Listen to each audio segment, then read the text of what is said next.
So my very dear students, अब मैं आपको बताऊंगी कि आप लोगों ने कौन सा क्वेश्चन पे ध्यान देना चाहिए आपके कॉस्टिंग के पेपर में। पहली बात, आप लोगों का जो ग्रुप 1 का कॉस्टिंग का पेपर आता है, इसके अंदर मेजॉरिटी क्वेश्चंस ऐसे होंगे जो आपने देखे होंगे, सॉल्व करने लायक होंगे ही होंगे, क्योंकि ऑलरेडी मैं आपके रेगुलर में एंड ये जो भी अपन ने रिविजन किया है इसके अंदर बहुत डिटेल में हम इस टाइप के क्वेश्चंस कर चुके हैं।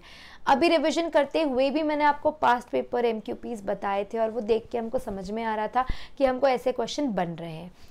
आपके सामने मैं आपसे बहुत इंपॉर्टेंट स्ट्रैटेजी डिस्कस कर रही हूँ। आपके सामने जब आपका क्वेश्चन पेपर होगा तो आपको रीडिंग टाइम रहेगा। उस रीडिंग टाइम में सबसे पहले आप क्या देखेंगे कि आपके इंपॉर्टेंट सुपर 5 चैप्टर्स के क्वेश्चन कैसे आए हैं। वो सुपर 5 चैप्टर्स कौन से हैं? 5 सुपर 5 चैप्टर्स।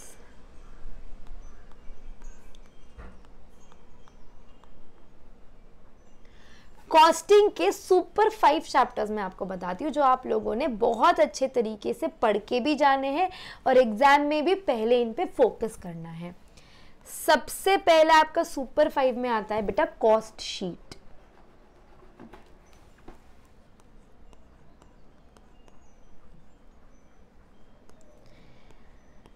सेकेंडली सुपर 5 में आता है आप लोगों के लिए ऑपरेटिंग। तीसरा आपके सुपर 5 में आता है ओवरहेड्स। चौथा आपके सुपर 5 में आता है कॉन्ट्रैक्ट और फिफ्थ आपके सुपर 5 में आता है मटेरियल। ये ऐसे टॉपिक्स है सुपर 5 चैप्टर्स जो जनरली आते ही आते हैं और आपको 35 मार्क्स का अटेम्प्ट देंगे। दी सुपर 5 चैप्टर्स रिवाइज करते हुए भी यही सीक्वेंस फॉलो करना है। एग्जाम में भी पहले इनके क्वेश्चन देख के लो कि इसके क्वेश्चन कैसे आए हुए हैं। अब जैसे ये सुपर 5 आपका खत्म होता है, डोंट बी शॉक्ड कि ये सुपर 5 में कहीं भी मार्जिनल नहीं है, रहने भी नहीं वाला।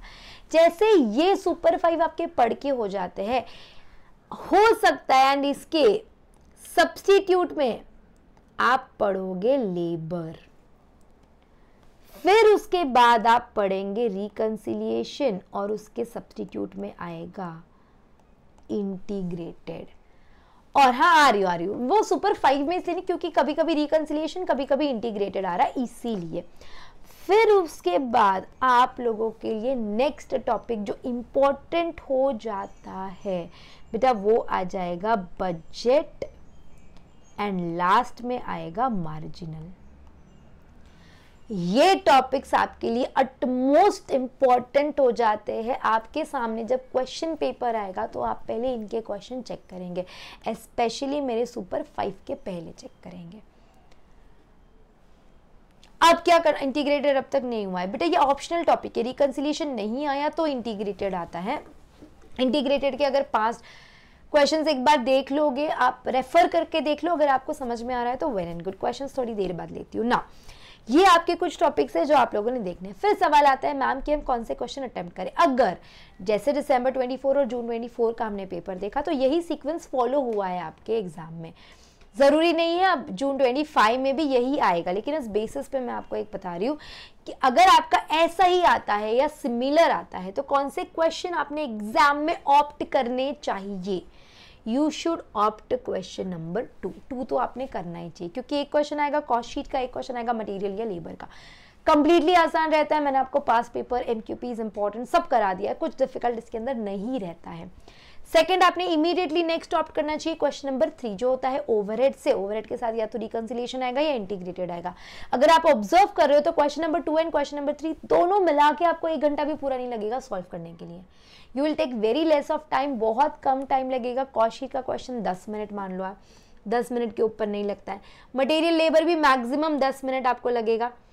ओवरहेड्स आप 10 मिनट पकड़ लो, रिकंसिलिएशन इंटीग्रेटेड तो 5 मिनट का ही क्वेश्चन है। तो आपको अराउंड 30 से 35 मिनट्स के अंदर question number 2 and question number 3 पूरा सॉल्व करके हो जाता है, कंप्लीटली सॉल्व करके हो जाता है। फिर सवाल आता है क्वेश्चन नंबर 4 का, ये भी आपने इमीडिएटली सॉल्व कर लेना चाहिए, क्योंकि ऑपरेटिंग का क्वेश्चन अगर लेंदी भी आता है तो कॉन्ट्रैक्ट का तो छोटा क्वेश्चन आता है। ये दोनों मिला के आप लोगों को 15 मिनट लगेंगे मैक्सिमम में सॉल्व करने के लिए। तो अगर आपने नोटिस किया तो question number 2, question number 3 and question number 4 तीनों मिला के आपके अप्रोक्सीमेटली 1 घंटे में होने चाहिए। 1 घंटा क्या, आप 1 घंटा 15 मिनट ले लो। क्यों यहाँ पे टाइम मैनेज भी करना जरूरी है साथ में, क्योंकि आप लोगों को फिर लेटर ऑन अगर मार्जिनल सॉल्व करना है तो उसको समय देना पड़ेगा, इसीलिए। या आप सोच लेते हो कि नहीं मैम हम प्रोसेस सॉल्व करना चाहते हैं, उसको भी समय देना पड़ेगा, इसलिए। जैसे ही आपका क्वेश्चन नंबर 2, 3, 4 हो जाता है, 1 से सवा घंटे के अंदर ये कंप्लीट हो जाता है, आपका कॉन्फिडेंस भी आ जाता है और अभी भी आपके पास टाइम बचता है। मान लो आप MCQ सॉल्व करके आए हो, तो MCQs और क्वेश्चन नंबर 2, 3, 4 मिला के आप लोगों का 1.5 घंटे के आसपास में खत्म हो जाना चाहिए, 1.5 आवर। अब हमको अगले 2 क्वेश्चन कौन से ऑप्ट करने चाहिए? मेरे हिसाब से बचे हुए कितने क्वेश्चन अभी आपको 5 करने होते हैं, 2, 3, 4 आपने कर दिया है। अगर आप लोग थ्योरी पढ़कर जा रहे हो तो एनी टाइम ये बेस्ट ऑप्शन होता है। मैम लेकिन थ्योरी कौन से चैप्टर से करें?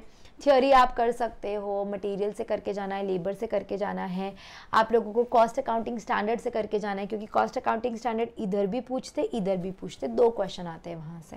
तो अगर आप थ्योरी बजट से कर जाएंगे, अगर आप क्वेश्चन पेपर देखो, अगर थ्योरी के क्वेश्चन ऐसे लग रहे कि हाँ हम ये क्वेश्चन सॉल्व कर सकते तो थ्योरी क्वेश्चन सॉल्व करके लो। अगर थ्योरी ऐसे लग रहा है जो आप सॉल्व नहीं कर सकते तो बेटा फिर आपके पास ऑप्शन नहीं है। देखो क्वेश्चन नंबर 7 में आता है कॉस्ट अकाउंटिंग स्टैंडर्ड, जो आपने पढ़ के जाने, ये 7 मार्क मूर्ख होंगे अगर आप छोड़ कर जाओगे तो। You have to study for the 7 marks. तो क्वेश्चन नंबर 7 भी आप अटेम्प्ट करेंगे, क्योंकि बजट बहुत डिफिकल्ट चैप्टर में से नहीं आ सकता, हाँ लेंदी जरूर हो सकता है। अब उसके बाद आपके पास ऑप्शन बचता है या तो मार्जिनल या तो थ्योरी। अगर मार्जिनल का क्वेश्चन लेंदी है, देख के डर लगता है, तो बेटा कौन जान बचाएगा? थ्योरी जान बचाएगा, या तो प्रोसेस या स्टैंडर्ड, जो आपका चॉइस रहेगा लास्ट। देखो जैसे मैंने 2, 3, 4 एंड क्वेश्चन नंबर 7 ये 4 मैंने बोले आपने सॉल्व करने ही चाहिए एग्जाम में। क्वेश्चन नंबर 5 करना है या क्वेश्चन नंबर 6 करना है आप लोगों को, वो आप पे डिपेंड करेगा। आपको वहाँ पे मोमेंटरीली समझना है कि आप लोगों का प्रोसेस और स्टैंडर्ड का जंक अच्छा बैठ रहा है या मार्जिनल का अच्छा बैठ रहा है। जो अच्छी बैठ रही है आप वो सॉल्व करेंगे। इस तरीके अगर ये सेम सीक्वेंस फॉलो होता है तो, अगर सीक्वेंस बदल गया तो क्या? तो बेटा ये सुपर 5 याद रखना है कि कॉस्ट शीट सॉल्व करके आना है, ऑपरेटिंग सॉल्व करके आना है, ओवरहेड सॉल्व करके आना है, कॉन्ट्रैक्ट सॉल्व करके आना है, मटेरियल सॉल्व करके आना है। यहाँ से आप लोगों को 35 मार्क्स, 7 मार्क ईच तो सॉल्व करने ही करने हैं और सबसे पहले करने हैं। उसके बाद आप रिमेनिंग टॉपिक्स पे जाएंगे। After these you will go to the remaining topics.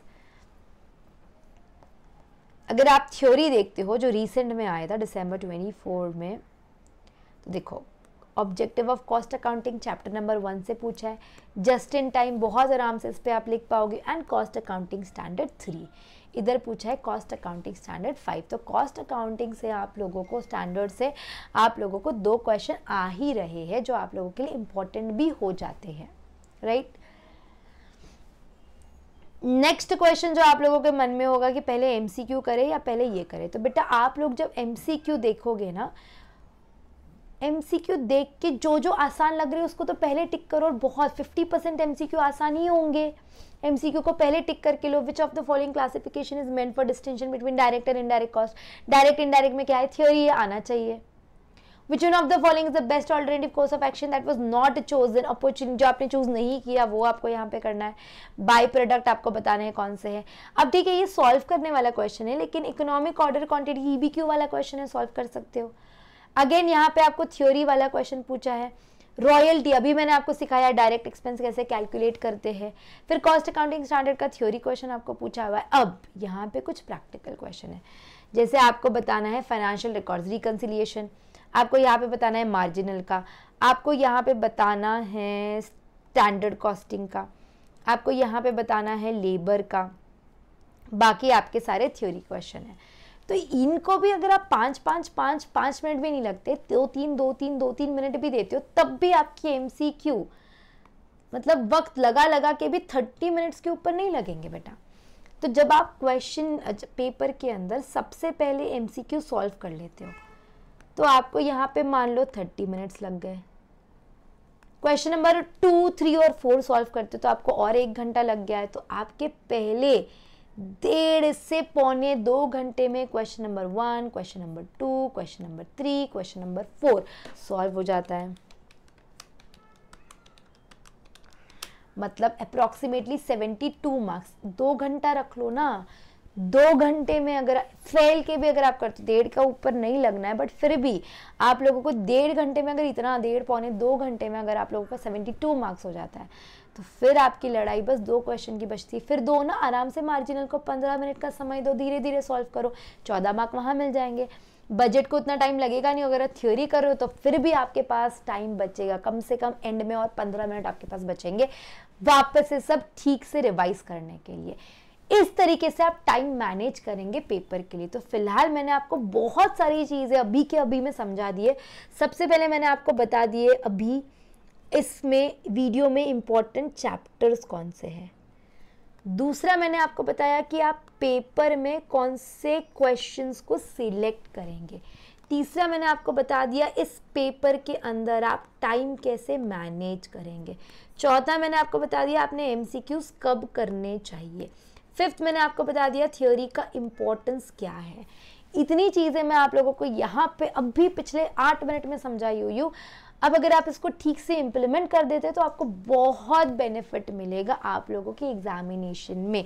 मैं ऑलरेडी आप लोगों के मैराथन कवर कर चुकी हूँ। कॉस्ट शीट का हो गया, मटेरियल का हो गया, ओवरहेड्स का हो गया, रिकंसिलिएशन का हो गया, ऑपरेटिंग का हो गया, कॉन्ट्रैक्ट का हो गया है, मार्जिनल का हो गया, बजट का हो गया, और स्टैंडर्ड का कल होने वाला है।